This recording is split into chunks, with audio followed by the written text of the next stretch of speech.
अस्सलाम वालेकुम स्टूडेंट्स। उम्मीद करती हूँ आप सब अपने घरों में खैरियत से होंगे।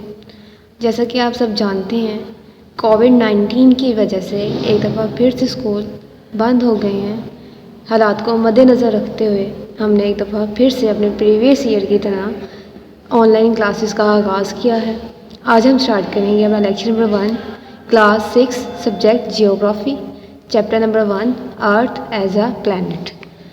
अर्थ as a planet it's mean ज़मीन एक सियारा है। इसमें हम देखेंगे रीडिंग प्लस एक्सप्लेनेशन, साथ साथ ही देखेंगे लॉन्ग क्वेश्चन नंबर 1 जो कि रीडिंग में ही कवर होगा और इसके साथ साथ शॉर्ट क्वेश्चन आंसर। जी स्टूडेंट, ये है आपकी जियोग्राफी की बुक क्लास 6। जी हमारा फर्स्ट चैप्टर है अर्थ एज अ प्लैनेट। जी पेज नंबर 1, फर्स्ट हमारा टॉपिक है universe and its components. According to the scientist, the creation of the universe resulted from the massive explosion about 15 to 20 billion years ago. This is called big bang. इसका मतलब है साइंसदानों के अंदाजे के मुताबिक तकरीबन 15 से 20 बिलियन साल पहले एक ज़ोरदार धमाके से हुई, जिसे बिग बैंग कहा जाता है। आगे यूनिवर्स की डेफिनेशन उन्होंने बताई। यूनिवर्स क्या होता है? The universe is a combination of billion of galaxies comprise of matter. कायनात मादे पर मुश्तमिल होती है जिसमें बिलियन ऑफ गैलेक्सीज शामिल होती हैं, जो कि एक क्या बनाता है? मिल्की वे बनाता है। माहिरीन फल्कियात के मुताबिक मिल्की वे गैलेक्सीज के अनगिनत सितारों में से एक सितारा सूरज है। 8th planet revolve around the sun. 8th planet sun के अराउंड रिवॉल्व करते हैं, जो जिसको क्या कहा जाता है? सोलर सिस्टम कहा जाता है। सोलर सिस्टम के सामने डायग्राम भी बनी हुई है। जी अब उन्होंने अर्थ के बारे में बताया है। Our earth is a part of the solar system. It is one of the 8 planet which revolve around the sun. जो हमारी ज़मीन है वो भी एक सोलर सिस्टम का पार्ट है और उन 8 planet में से एक है जो कि सूरज के गिर्द अपने अपने ऑर्बिट्स में गर्दिश करते हैं। जी नेक्स्ट है हमारा सोलर सिस्टम एंड अर्थ। जी सोलर सिस्टम और अर्थ आपस में क्या डिफरेंस है इनका देखते हैं हम।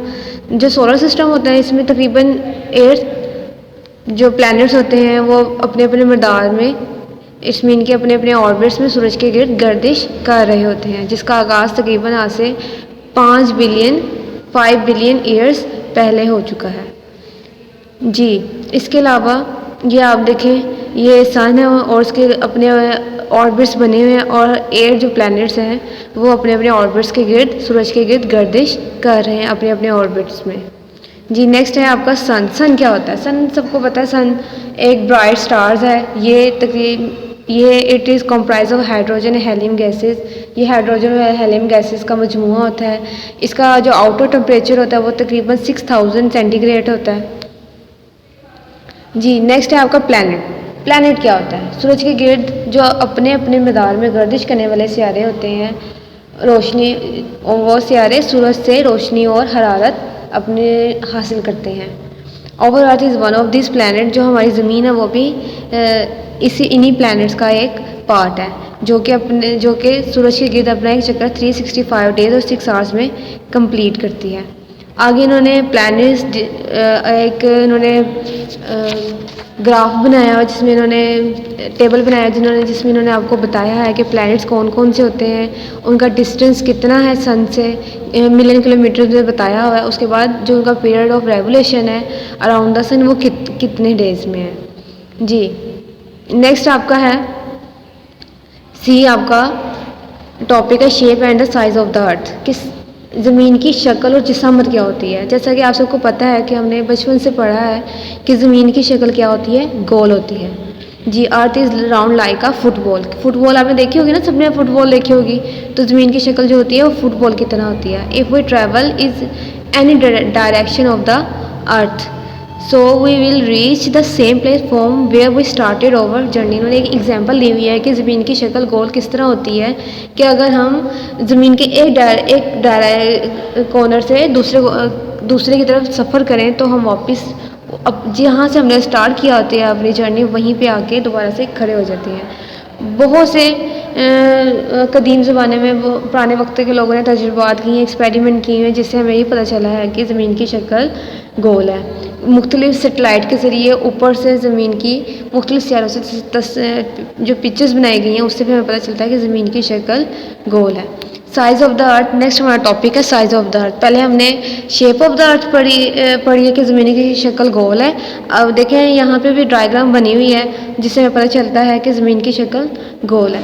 अब देखिए, अब इन्होंने कहा है साइज़ ऑफ द अर्थ क्या होता है। साइज़ ऑफ द अर्थ हमें को समझने के लिए सबसे पहले हमें दो चीज़ें चाहिए, इस ज़मीन का डायामीटर और ज़मीन का सिरकमफ्रांस। जो ज़मीन का डायामीटर होता है वो एक सिरे से दूसरे सिरे तक का फासला कहलाता है, जो कि कितना है, डायामीटर 12,750 किलोमीटर। उसके बाद जो सिरकमफ्रांस है ज़मीन का, सिरकमफ्रांस होता है सिरकमफ्रांस इसका है कि अगर हम जो ज़मीन का है if we move along the equator we take the complete round. अगर हम ज़मीन के गिर्द चक्कर लगाएं तो जो इसका फासला होता है वो तकरीबन 40,000 किलोमीटर है। ये ज़मीन का सिरकमफ्रांस होता है। नेक्स्ट है आपका मूवमेंट ऑफ द अर्थ, कि ज़मीन की हरकत कैसे करती है, ज़मीन हरकत कैसे करती है। मूवमेंट क्या होती है, ज़मीन की जो मूवमेंट होती है वो दो तरह से होती है, एक रोटेशन होता है और दूसरा रेवोल्यूशन होता है। जो रोटेशन होती है उसको कहते हैं महवरी गर्दिश, और जो रेवोल्यूशन होता है उसको कहते हैं मदारवी गर्दिश। जी, अब सबसे पहले हम पढ़ेंगे रोटेशन। रोटेशन क्या होती है, ज़मीन the earth move around its axis, this is called rotation. ज़मीन अपने महवर के गिर्द घूमती है, इस हरकत को क्या कहते हैं, रोटेशन कहा जाता है। इसके करैक्टरिस्टिक्स भी हैं। फर्स्ट इसका है the movement is from west to east, ये हरकत मगरिब से मशरिक़ की तरफ होती है। नेक्स्ट है इसका the speed of this movement is about 17 kilometre per hour. जो इसकी स्पीड होती है वो तकरीबन 1700 किलोमीटर फ़ी आवर, इट्स मीन के फ़ी घंटा होती है। लास्ट वन है इसकी, तकरीबन the earth takes complete the rotation around its axis in 24 hours, कि जो ज़मीन का अपने महवर की गर्दिश है वो एक चक्कर कितने आवर में कंप्लीट होता है, तकरीबन 24 आवर में कंप्लीट होता है। इसके अलावा day and night are form the resulted of this movement, इसी हरकत की वजह से ज़मीन में दिन रात बनते हैं। जी, नेक्स्ट है formation of day and night, के ज़मीन का दिन और रात का बनना वो किस तरह होता है।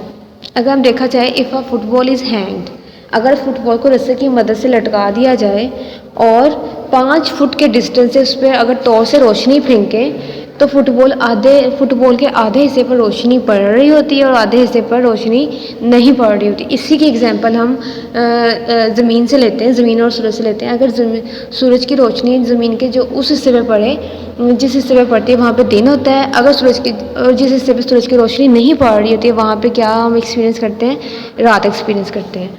इसी तरह यहाँ पे भी लिखा हुआ है because of the earth is round like a football, कि ज़मीन क्योंकि गोल है, so its half portion remain in front of the sun for the specific time. इसका जो हाफ पोर्शन है वो सूरज के सामने रहता है स्पेसिफिक टाइम, वहाँ पे हम एक्सपीरियंस करते हैं डे, और जो हाफ पोर्शन जिस पर रोशनी नहीं पड़ रही होती वहाँ पे हम एक्सपीरियंस कर रहे होते हैं नाइट। इसी वजह से दिन और रात कॉन्स्टेंटली इंटरचेंज, दिन रात मुसलसल तब्दील होते रहते हैं। आज हम रीडिंग अपने यहीं तक करेंगे, हमने रीडिंग कंप्लीट किया, अपना पेज नंबर 6 तक अपने कंप्लीट कर लिया है। इंशाल्लाह नेक्स्ट लेक्चर नंबर 2 से हम पेज नंबर 7 से फिर रीडिंग कंटिन्यू करेंगे। इतनी रीडिंग में हमारे शॉर्ट क्वेश्चन भी कवर हो रहे हैं और एक लॉन्ग क्वेश्चन भी कवर होता है। इंशाल्लाह अभी हम उनको भी कंटिन्यू करते हैं। जी, यहाँ पे आपका फर्स्ट शॉर्ट क्वेश्चन है, what is the mean by universe. मैं उम्मीद करती हूँ आप लोग इसको लेक्चर को अच्छी तरीके से समझ के इसको याद करके अपनी नीट कॉपीज़ पे लाजमी नोट डाउन करेंगे। इसी तरह आपने हेडिंग देनी है शॉर्ट क्वेश्चन आंसर्स की। फर्स्ट शॉर्ट क्वेश्चन है आपका, what is the mean by universe. The universe is a combination of billion of galaxies comprised of matter. What is the size of the earth? The diameter of the earth is 12,750 kilometer and the circumference of the earth is 40,000 kilometer. Next है आपका third one है आपका, what does lunar eclipse and solar eclipse occur. Lunar eclipse कहते हैं चांद ग्रहण को और सोलर एक्लिप्स कहते हैं सूरज ग्रहण को। सबसे पहले हम देखते हैं सोलर एक्लिप्स क्या होता है। Sometimes the moon come between the sun and the earth and cast its shadow on the earth. जी इसका ल्यूनर एक्लिप्स नेक्स्ट पेज पे देख लें। Lunar eclipse the sometimes the earth comes between the sun and the moon and cast its shadow on the moon, this is called the lunar eclipse. जी next है आपका fourth one, name the solar system. Solar system के आपने name बताने हैं। ये 8 आपके planets होते हैं, Mercury, Mars, Uranus, Venus, Jupiter, Neptune, earth and Saturn. उसके बाद फिफ्थ वन है, name the continent and the ocean of the world. जो कंटिनेंट्स हैं बड़े आज़म हैं और जो ओशंस हैं जो समुंदर हैं दुनिया में जितने भी हैं आपने उनके नेम बताने हैं। जो आपके ओशंस हैं वो 5th हैं, 5 हैं, और जो कंटिनेंट्स हैं वो आपके 8th हैं। जी ओशंस है Pacific ocean, Atlantic ocean, Indian ocean है, साउथर्न ओशन, लास्ट वन है नॉर्थर्न ओशन। कंटिनेंट्स हैं Asia, Africa, north America, south America, Antarctica, Europe और ऑस्ट्रेलिया। ये कंटिनेंट्स आपके 9 हैं, ओशन आपके 5 हैं। जी नेक्स्ट हम करेंगे अपना लॉन्ग क्वेश्चन। यहाँ पे शॉर्ट क्वेश्चन 5 है जो आपके कंप्लीट हो गया। नेक्स्ट हम करेंगे अपने लॉन्ग क्वेश्चन।